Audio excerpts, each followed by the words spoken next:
Okay. Good evening, everyone. So I think the recording is started now. Um, so this presentation is what should I include in my CV or resume, and overview the presentation in here. And I have given the introduction, so I'm not going through that. So we're moving to the next slide and a bit of disclaimer about the presentation. So the presentation is my own personal view about the Bangladeshi professionals and how they should write the CV or resume in Bangladesh or in overseas. Though I practice in overseas in Australia, but some of the contents may be useful for the application in Bangladesh, especially for private jobs. The presentation is my own view, and I'm not representing any employers and organizations. So what is CV or resume? It's a live document which presents an employers to the employers that what tells you about you and your career and your education and professional history. That's a live document. Nowadays, LinkedIn is very popular. People see everything in the LinkedIn. But again, they ask CV still in the process of getting an interview and the next phase of the recruitment. So it's a document that tells about you without seeing you, without knowing you for the first hand.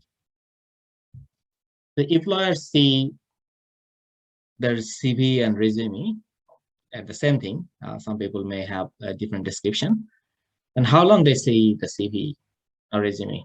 It's maximum 30 seconds for a quick look.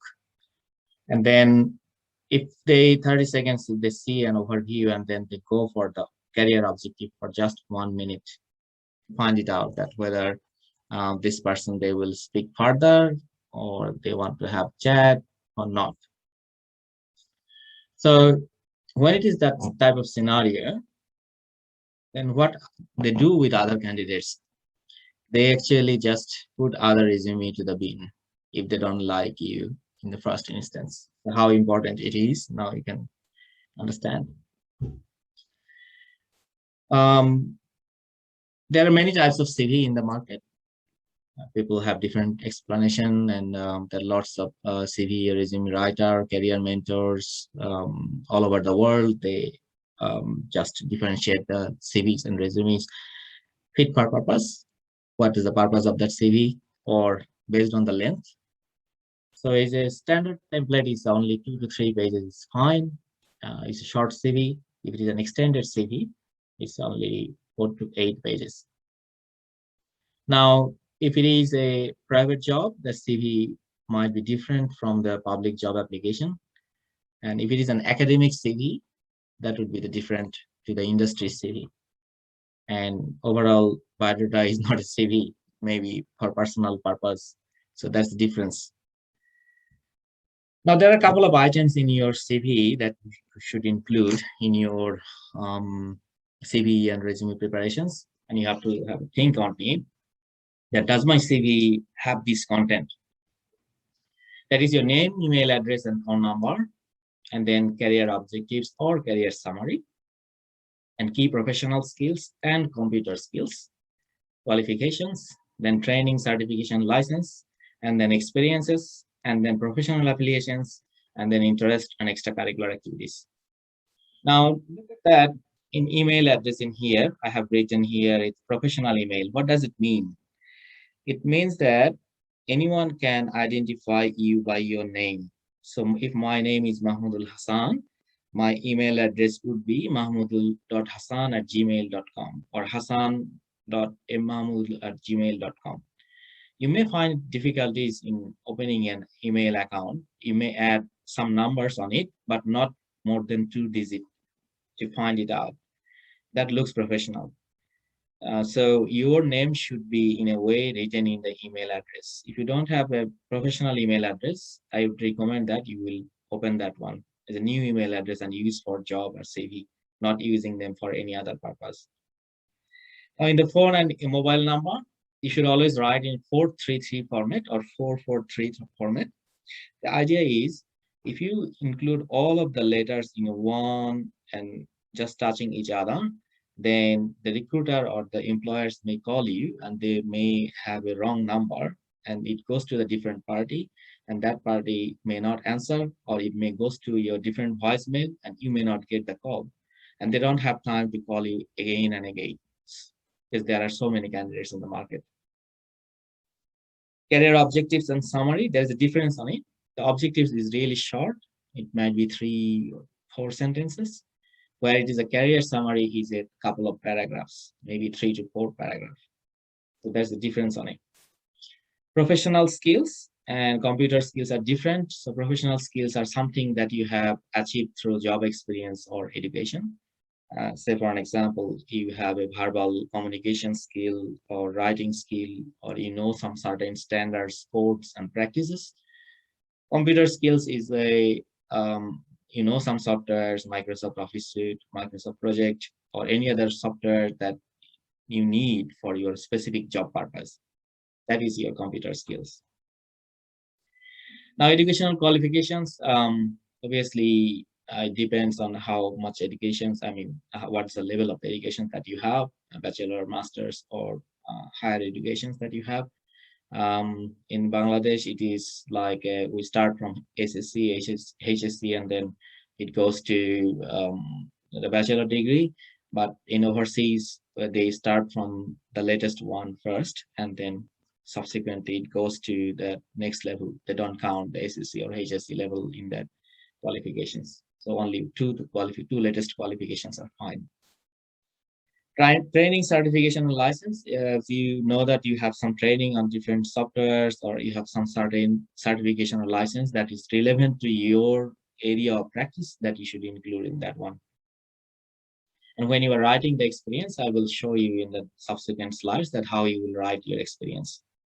Professional affiliations, say for an example, an engineer can write down some affiliations with respective countries.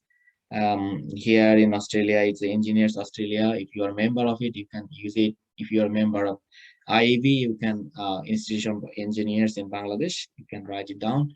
An accountant can write down their organizations, that where professional member body they are. And doctor can write down their organizations which they are member or registered participants they have. So the relevant person will use the relevant accreditation body's name in there so that you are confirmed that you are a professional practitioner on that specific area. And interest in extracurricular activities is something that you do except your day-to-day duties. Say for an example, some people do mentoring like me except my job, that is my hobby. Some people do volunteering in different organizations like Shangjok, like the local community group, youth club. That's an additional activity that shows you that you are doing something different to the community. But one thing, if your hobby is like gardening, you should not include here in CV because that doesn't add any value to your professional life. That doesn't add anything, the skill, the communications, or people management skill, or voluntary activities that is not relevant to gardening. So don't include that one. So something that help people, that may help networking or business for the company should be included there. So if it is a person who is a graduate, his highlight would be the educational qualifications, training, license, and whatever, and then it goes to the experience. The sequence should be like that. But if it is an experienced person who has more than 5 years experience or mid-level career, 10 years, or more than that, 15 or 20 years experience, his experience will come first, then the educational qualifications. The sequence will be changed. Now, just a quick truth that as I say that your CV would be, might be a couple of minutes, then it is decided whether your CV will be considered or not. The first thing the employer would like to understand that your objective or career objective. The 3 questions, the who you are and what you have within your specific area, and what you want to provide employers to meet their business objectives, and what type of position you are looking for, and what is your expectation.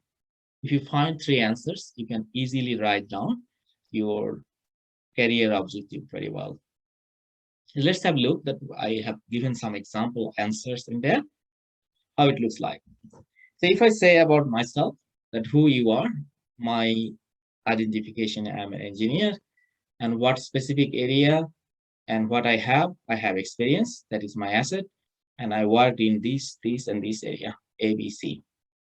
And what I want to give employers to meet their business objectives. My objective is to meet the objectives of the business by providing the projects in on time and within budget and with quality. The answer is very clear.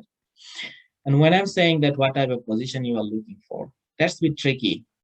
If you are sure about that, what type of position that you are applying, you should write down the position. Or if you are not sure, you should write challenging position because you don't know that what position you are assigned to.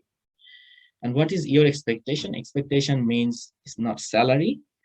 Its expectation means I am telling the employer that how I can help them and what I have that they can capitalize. So I'm saying that the skills and experience that I have gathered from other jobs and educations that I can capitalize in your company in different project asset or any other areas that I am telling. So that way should be the objectives are written. And if these objectives are written clearly, then anyone can identify, okay, this is the candidate I would like to speak. So altogether, all 3 questionnaires answers is in here in 2 paragraphs. That would be my objective. Depending on the role, your objectives may vary. Take one example in here. I now seek to advance my career in a consulting role in within a business consulting company. So if you are looking a role in a business consulting, or if you're looking a job in a bank or financial corporation, then your position should be written here, and then you can write down in this industry. So depending on the scenario, your knowledge, skill, and anything that you know would be different. It's just an example only to highlight your career objective about you and what you want to do. So as I told, that what's the difference between career objective and career overview or summary? When it is a summary, it's a kind of and giving an experienced person's overview to the employer. So that's a bit different. In that case, you are very specific because you are working in last 10 years in different like similar industry.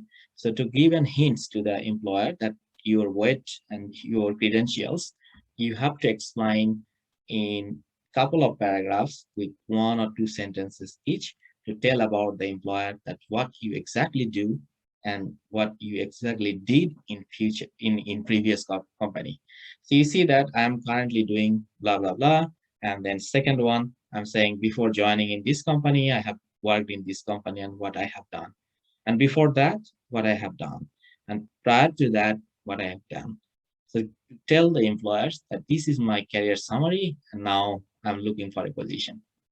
Now, one question it may come up that if I have a different area that I have worked, but I would like to go in a different area after 10 years time, that's really hard because career change is really hard on that instance. However, some people change the career even that after 8 to 10 years. So how they make it? The idea is they highlights that what skills and activities and skills, knowledge and experience they have, they would like to leverage that skills and use that one to their future job and future role.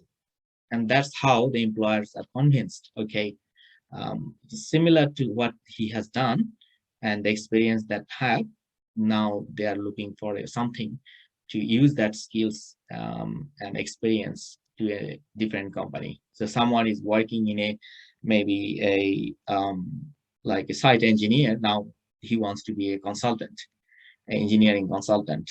So he has some field experience, but he doesn't have exactly the design experience. Now he wants to work design with some skills that they have he already gained in different jobs, something like that. Now, I'm just giving a some clear idea about how the skills can be written. Some people write down the skills in word format, or some people write in a sentence format.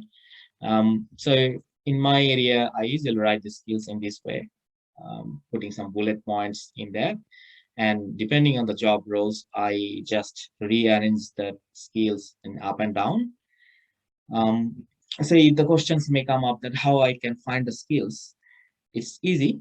If you download a couple of jobs ad from the internet or any other job ad that you found, you may find out that what type of skills they are looking. They are looking some design skill, or they are looking for some site work skill, or they're looking for something, some software that you need to know, um, some management skill like asset management, time management, communications, or any other skill that they have.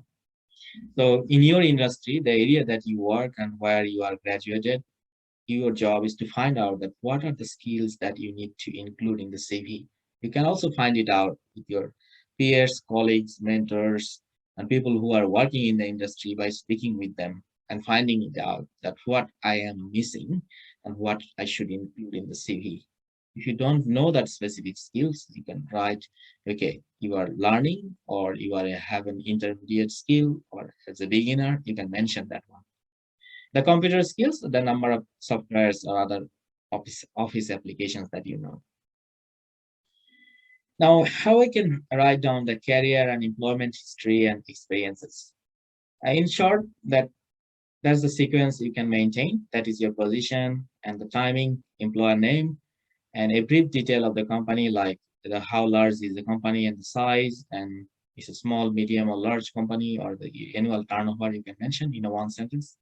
And then you can write the role description. I mean, um, you do lots of work in a day, and in a month, in a year, lots of things, but you don't need to write down all of the things in here.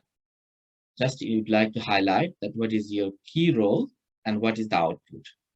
Say for an example, um, you are a customer service assistant and you deal with lots of customers in a day. You write down emails, you answer phone calls, you do meeting internally, you do meeting externally, you meet with your boss, you have the directions, and you coach and mentor other juniors. So lots of things you do. You will not write all of them.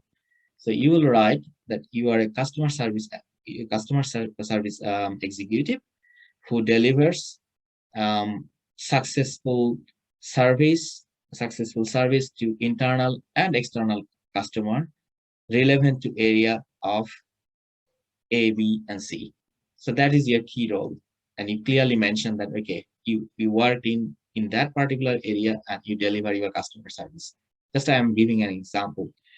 So if some people can ask me that what job role you do, then I usually explain in this way, that as a consultant, I deliver a certificate on building A, B, and C as a final certificate for my customer. That's my end job. So that is my key explanation that what I actually do and what's the end results. My end result is the certificate that I give to other people or other company. And your role is to deliver that customer service to specific people for successful projects. So in that way, you should write that it down. Now the responsibilities, when you're writing the responsibility, you should use the power words. Say for an example, um, perform, provide, assist, conduct, consult, review. You may find power word in your area of practice. I have given example of my area. So one thing you may notice, if it is a current role, you should always start with verb plus ing. I mean, it is continuing, it's present. So always start with the verb plus ing in the position description. I mean, the responsibilities writing. But if it is your past role, then you should start with all of them are past tense. So it would be performed, provided, assisted, conducted, consulted, reviewed, liaised, planned, presented. So based on your present or past role, you have to tune on your employment history, starting from the latest one, going back. So if it is 2021, then you should start 2021 first with the present tense, and then the second experience would be in the past format in there.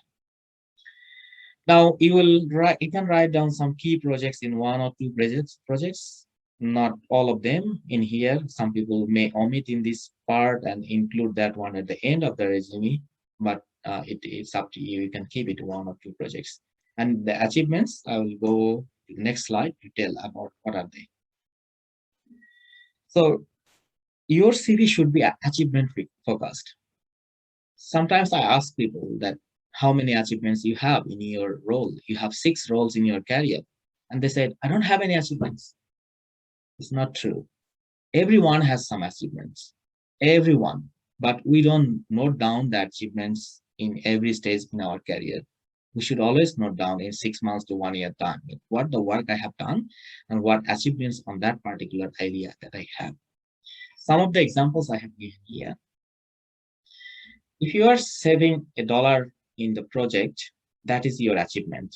If you are leading a project or if you are assisting a project in a junior role, still it's an achievement because you assisted and that's why the successful project was delivered.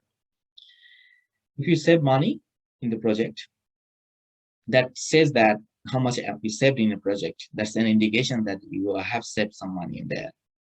If you have awarded or honored something like awarded a certificate or honored a scholarship, that is your achievement as well. If you save the company's insurance premium, that is an achievement. Health and safety contribution, number of conferences and journal papers, especially for the academics and research oriented, and some of the brand company and products that you have worked and their market value. So in some stages, like if you have some company's name that you mentioned that, okay, you worked in these bigger brands, that employers usually see in their consideration. They understand that you worked on that particular brand and they value you. So just an example that is a graduate CV, how it looks like. I'm not going the experienced or high level experienced people CV. It might be more to talk on that. It might be a part by part CV workshop presentation, but I'm just giving the hints that how it looks like. So look at that. The senior, just a quick idea that I have given how he has written his career objective. It's not great, but it's right. The first thing, who he is and what he has acquired.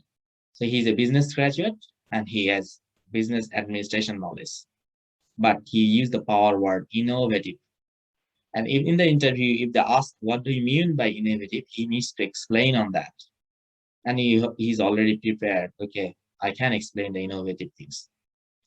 Experienced in, that is his asset. He's already included. Now, what he is looking, he's not sure. So that's why he wrote that is a challenging position. And last sentence is a bit unsure what he is written. I am interested in growing my career in business areas of sales and marketing. So still he is not sure because he is an early level graduate and he wants to get some experience in certain area. Maybe his focusing area might be the sales and marketing. That's why he wrote in this way. But if he did more research, the company that he wants to work, he should write in a different way in here.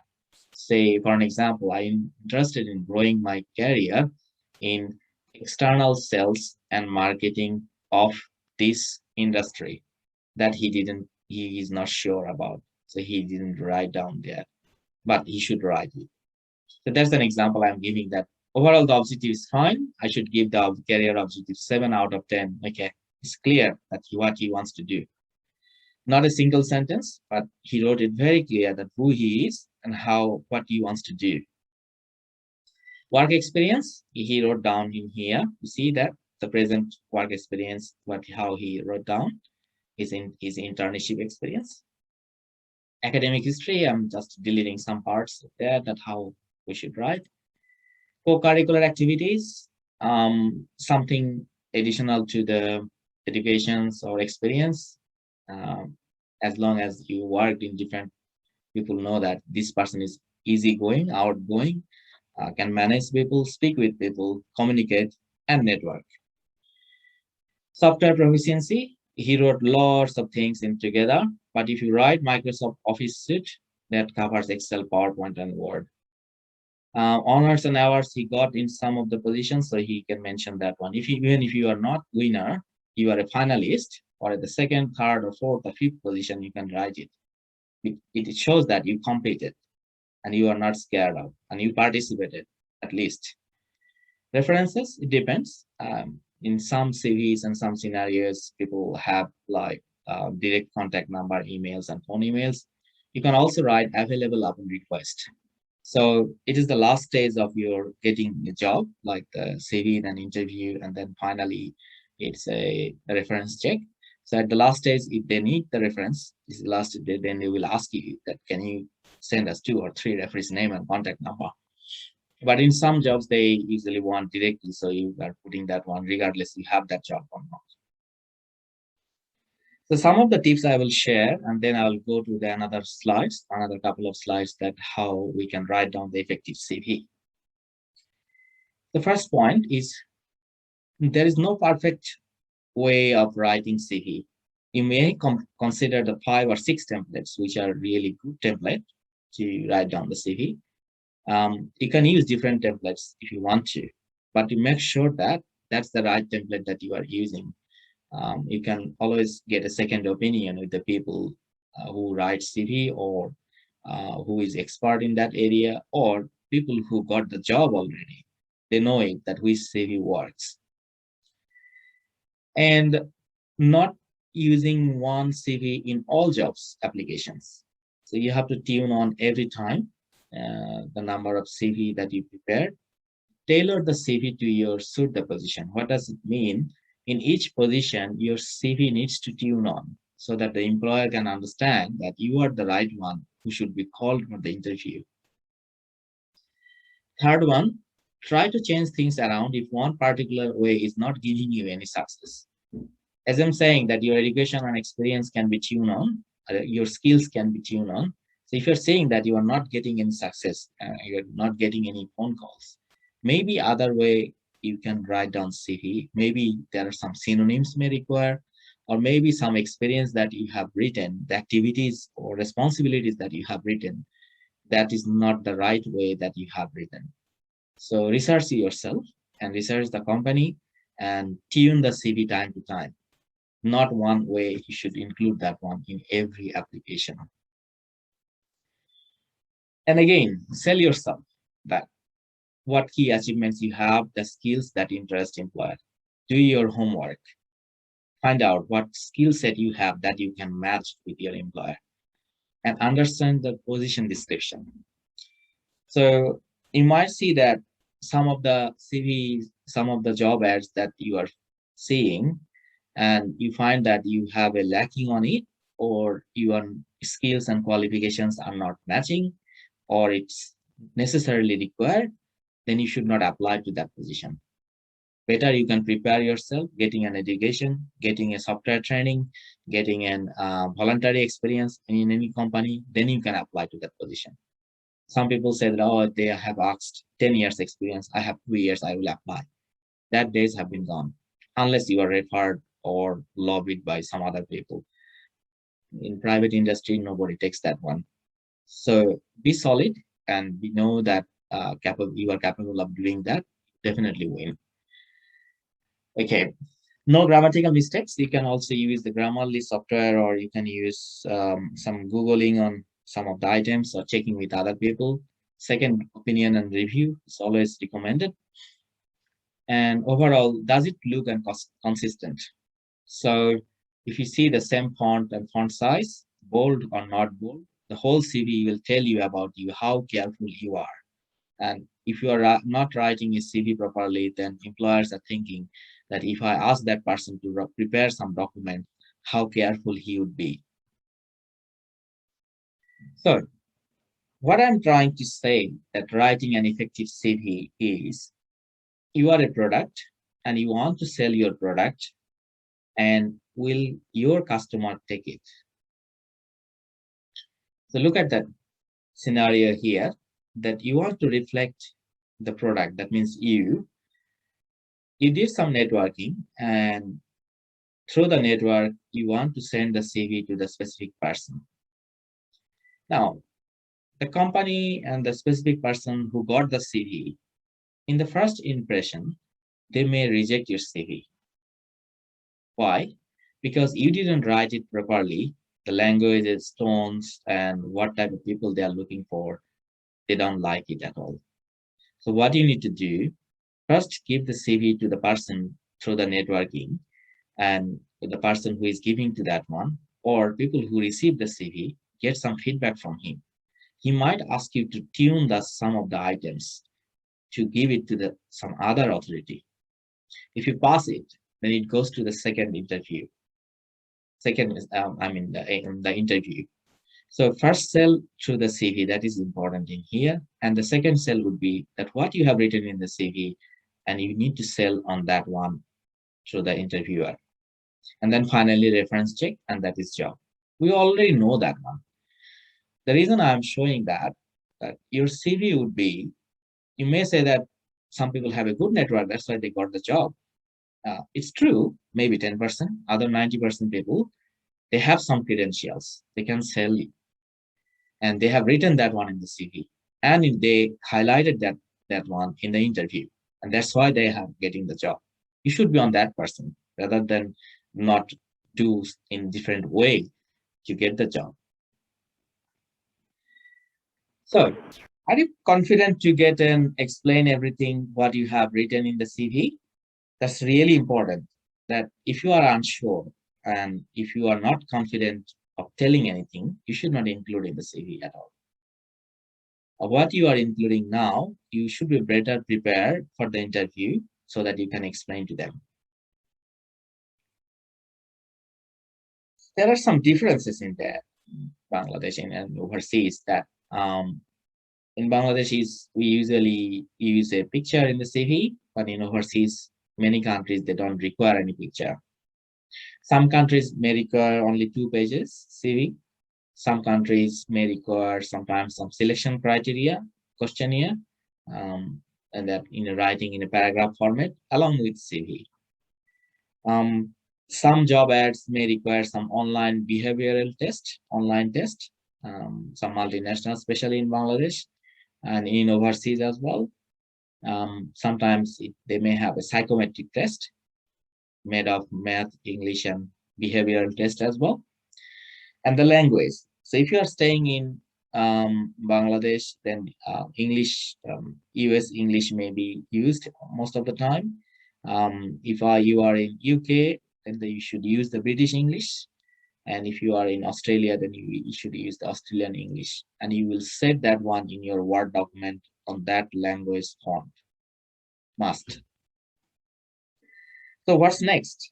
The presentation is really an overview and how you will prepare yourself. So first, I should say that research yourself, that what areas you'd like to work, and find the organizations and the role description. And then download at least 30 to 40 job ads to find it out, that specific area that you would like to join in a company. And what they're looking for, you have to find it out. And then what you have and what you don't have, that's job you have to do, and you have to set that one in the CV as well. Prepare a master CV template. So it might be 6 or 8 pages master template that you have prepared everything that tells about you.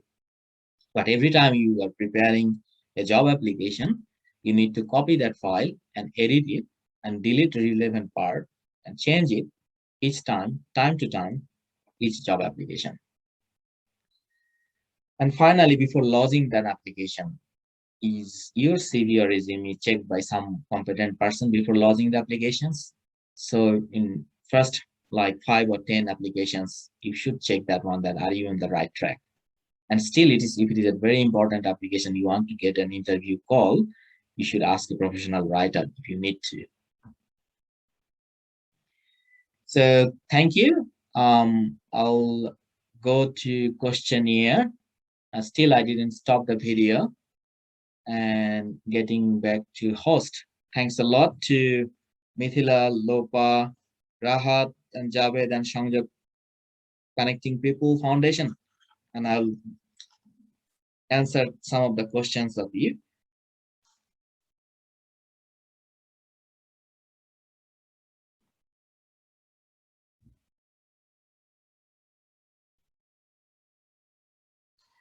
আমি কিছু answer chat মেসেজে দিয়েছি আর কি। কেউ কেউ question করেছেন about internship নিয়ে, বা কেউ কোশ্চেন করেছেন যে তার মেন্টর নাই, অথবা কেউ কোশ্চেন করেছেন অ্যাবাউট টেমপ্লেট, গুড টেমপ্লেট নিয়ে। তো গুড টেমপ্লেট গুলো আসলে দেখানো যেতে পারে পরবর্তী কোনো সেশনে। তবে আমি যেটা বলছি আর কি, যে কন্টেন্ট পেজ,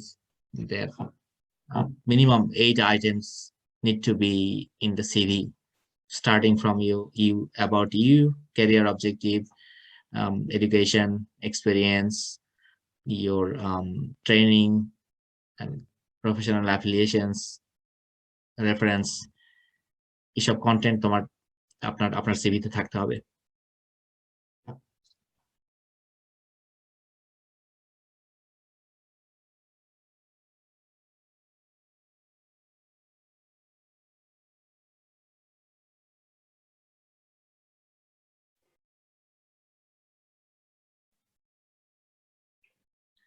আচ্ছা, কিছু কোয়েরি ছিল, এগুলো ভাইয়া এখানে রিপ্লাই দিয়ে দিয়েছেন। আর আমাদের কিন্তু আরো একটা সেশন থাকবে, ওয়ার্কশপ, আমরা আরেকটা সেকেন্ড ফেজ থাকবে। তো সেটা নিয়ে এরপরও যদি কোনো কোয়েরি থাকে, আমরা কিন্তু পরবর্তী সেশনটাতে এগুলো ক্লিয়ার হয়েও নিতে পারবো আর কি। বা ডিটেলটা হয়তো বা আমরা, এটা তো ইনিশিয়াল লেভেলে ছিল, আমাদের সেকেন্ড যে সেশনটা থাকবে এখানে মনে হয় আমরা একটু ডিটেল আলোচনা করতে পারবো। ভাই, আমাদের একটা কোশ্চেন এসেছে রেফারেন্স নিয়ে, যেটা সিভির মধ্যে আমরা how many reference can you give. হ্যাঁ, দুটো রেফারেন্স দেওয়া যেতে পারে। দুইটা অনেকেই দেন। আপনি যদি রেডি না থাকেন রেফারেন্স দেওয়ার জন্য, আপনি লিখতে পারেন অ্যাভেলেবল আপন রিকোয়েস্ট। তারপরে যখন আপনাকে জিজ্ঞেস করা হয় বা আপনার কাছ থেকে রেফারেন্স ডিটেলস চাওয়া হয়, তখন আপনি আবার দিতে পারেন।